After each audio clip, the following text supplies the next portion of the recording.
Iyon. Samantala mga kaabante, FYI, ang Père Lachaise Cemetery sa Paris o sa Paris, France ay isa sa pinakakilalang libingan sa buong mundo. Bukod sa mahigit 200 years na or 221 years to be exact, itong libingan na ito ay matatagpuan nga sa 20th District ng Paris, France. Ito rin ay kilala dahil sa mga natatanging kwento na nakapaloob sa mga taong nakahimlay rito. Para alamin pa yan, may hatid na FYI sa atin si BNC Paris correspondent Dick Villanueva.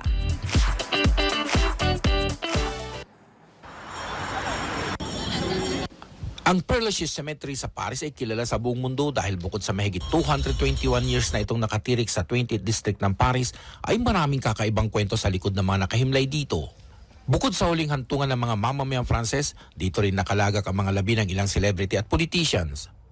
Nagmistulang attraction na sa sementeryo ang punto ni Jim Morrison, ang American frontman ng psychedelic rock band na The Doors. Dito rin nakahimlay ang French singer na si Edith Piaf at police solo pianist na si Frédéric Chopin. Matatagpuan din dito ang kontrobersyal na rebulto ni former France President Félix Paul na nasa ibabaw ng kanyang puntod. Nandito rin ang naging isang alamat na rebulto ng French journalist na si Victor Noir at ang rebulto na pinaniniwala ang bawal na pag-ibig na mag-asawang si Pierre Abelard at Heloise de Argenteuil noong 1079 hanggang 1142.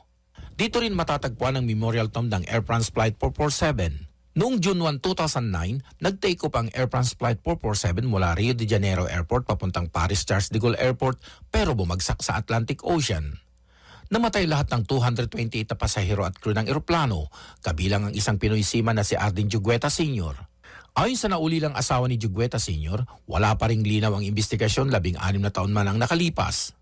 Kwento pa ni Miguela, taon-taon silang dumadalaw sa Memorial Tomb pero nahinto ito. Actually, since nang magkaroon ng incident, yearly nandun ako with my kids. Then, after nung mag-pandemic, parang ginawal munang mag-travel, di ba? So, from pandemic till now, hindi pa ako nakakabalik doon. Kasi dati, bago nga mag-pandemic, free pa kami sa airline. I don't know, kasi nung after ng pandemic, nag-send yung anak ko kung pwede nga dadalaw. Sabi niya, hindi na daw nila sagot yung accommodation tsaka yung airline.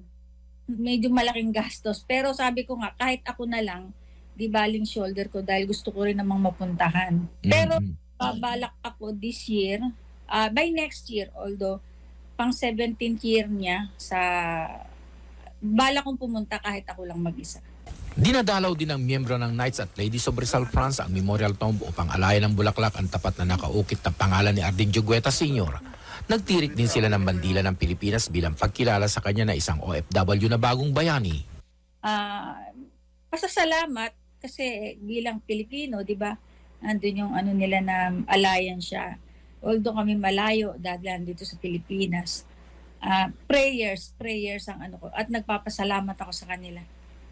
Ilang taon man ang lumipas, buhay ang alaala ng mabait at responsabling si Arden para kila Miguela. Kahit daw wala silang puntod na napagtitirikan ng kandila tuwing undas, tuloy naman daw ang alay nilang dasal at pagmamahal para sa kanya. Para sa Abante, Dick Villanueva, Billionaire News Channel, Paris, France.